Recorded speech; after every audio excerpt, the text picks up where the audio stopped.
What if that thought just went offline? That belief just went offline forever?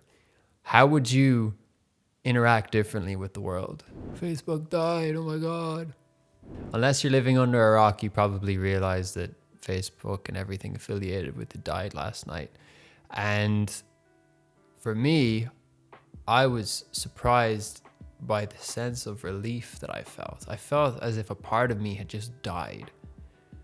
And I was very happy to have that part of me die. And it's the part of me that looks to DMs or scrolling for a sense of validation or for a sense of purpose, you know? You want to see that little red notification bell with the number 1500 beside it or whatever it is. And realizing that I couldn't go on these platforms to distract myself or to seek validation was so liberating in a way. I felt like a weight had lifted off my shoulders.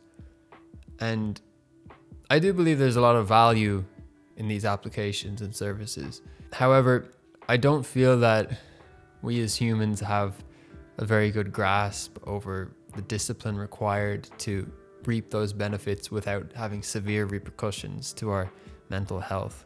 The reason I want to talk about this is really just to bring into your awareness the consideration that if Facebook had never come back online, how would your life have looked different?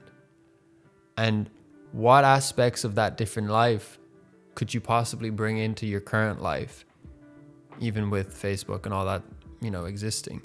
Like for me, I realized that if I could never get back on WhatsApp, Facebook, or Instagram, I was going to lose contact with literally hundreds of people, because there are some people that I have in my life that I've met traveling or whatever, and we only contact via these platforms. And there would pretty much be no way for us to find each other again other than physically. It kind of got me thinking then, well, what if we allowed other parts of ourselves to disappear as well? Like, what if your identity as being someone who struggles to provide for themselves, what if that disappeared as well? What if that thought just went offline? That belief just went offline forever? How would you interact differently with the world? How would you show up for yourself and for others? Would it be more empowering? Would it be that you put yourself out there more often? When Facebook died, I think a part of everybody's world that's engaged with these online platforms died as well. We've gotten so comfortable with this idea of knowing what's happening in life and for us and with the people around us. If you were around pre-social media and the internet, all of the anxiety associated with waiting for someone to respond to your text or what other people were doing, it just wasn't really a thing, because you were sending letters or you only saw people when you were actually with people. So you didn't see what other people were doing unless you were actually with the people. Maybe I suppose you could hear it secondhand from somebody else, but it's not really the same as seeing actual pictures of people that you know surrounded by one another in a venue that you weren't invited to, and then you spiral into like, what's wrong with me?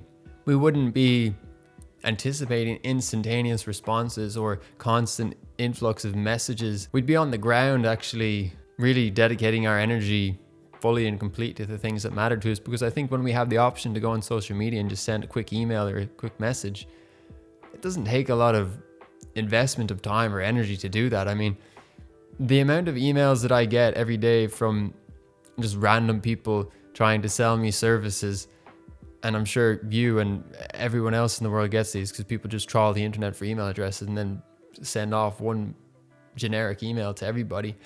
Like, that doesn't require any effort. The way I feel when I read those messages, in fact, I don't even read them because I just see the top. It says like dear, and it doesn't even have a name. So it's like, you haven't got any commitment to me. So why would I even consider availing or asking more about your services? I think we take for granted the importance of actual quality communication nowadays. Like, you can still go online and research someone's website and think to yourself, okay, well, maybe I could provide these people a service, and then send them a thoughtful email. But we don't really value connection when it's online as much as we do when it's in person. Because when it's in person, you need to get up and you need to go and you need to meet and spend time with somebody. And it's a completely different experience to the superficial, surface level stuff that we have going on nowadays.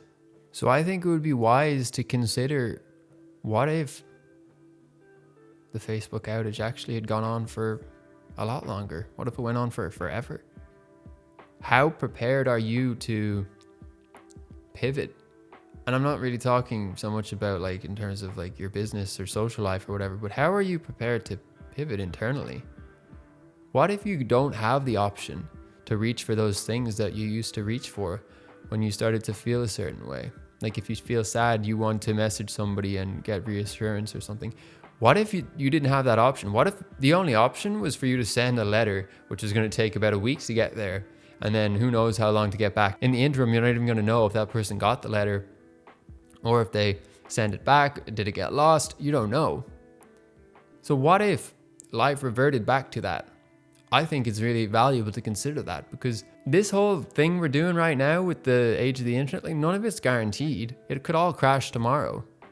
We fail to recognize that the past has happened. It's a bunch of present moments that have already happened. The present is right here. Presently, there is Facebook, but the future, it's just a bunch of present moments that haven't yet happened. And, you know, last night we had a few present moments where there was no Facebook. It's of course likely that there could be many more moments in the future where Facebook and such things are gone.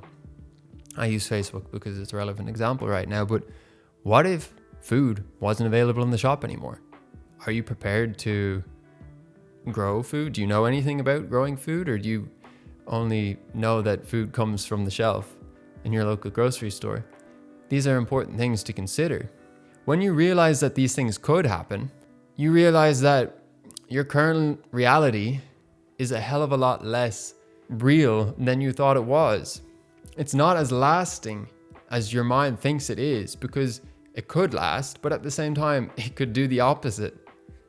And when you're prepared for the opposite, when you're prepared to release attachment to certain expectations or ways of living, it's really liberating, because then you move more day to day, you move moment to moment. And the power in moving from moment to moment is that you're dealing with what's in front of you while it's in front of you. So often we're trying to deal with things that haven't yet happened and that might not happen. That's why you start to worry. That's why you have anxiety. That's why you have fear.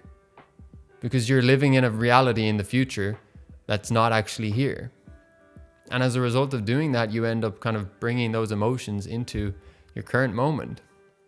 Whereas if you just live in your current moment with awareness for what is around you and what's here, then you can find a lot of peace in that. You might find you make better decisions. You might find you're more at ease with being by yourself, rather than needing to chase after a bunch of different things that really, if you didn't have them, you'd probably be fine anyway. You know, we weren't designed to have a fixed reality or fixed ways of thinking or doing, even for that matter. Everything's always changing. You know, like the seasons are changing, animals are changing with the seasons, they do different things, they move. As the world has changed, they've changed. And I mean, I'm not an animal, so I don't really know their process, but I assume it's quite an intuitive thing. It's like, okay, well, there's no food here this year, so we have to go somewhere else. So are you open to going somewhere else? I think it's better that we take the opportunity while we're here feeling all cushy and safe in our homes with things as they are, to meditate on the fact that things could change in a moment. When we come to focus more on the moments that are actually here right now for us, we prepare ourselves to deal with those future present moments in a much better way, because the present moments that you have now are a similar reflection to the ones that you will have in the future. So if you're anxious now, if you're very attached to certain things now, then when you get to your future moments, you're going to carry that aspect of self with you. I know Facebook's here now, but like, let's just say it's not. Maybe you try go a day without logging onto Facebook and see how that feels. And yeah, you'll get all worried, like, oh, what if someone's messaged me? Well, what's happening right now? You know, are you out for a walk? Are there birds? Can you feel the earth beneath your feet, your jacket on you? Just tune into what's actually here and pay a little less attention to a message that may or may not be in your inbox. Because the fact of the matter is, right now, you're not opening your inbox. You're out for a walk. And look, I hope you enjoy this ramble, and I hope you have a good day.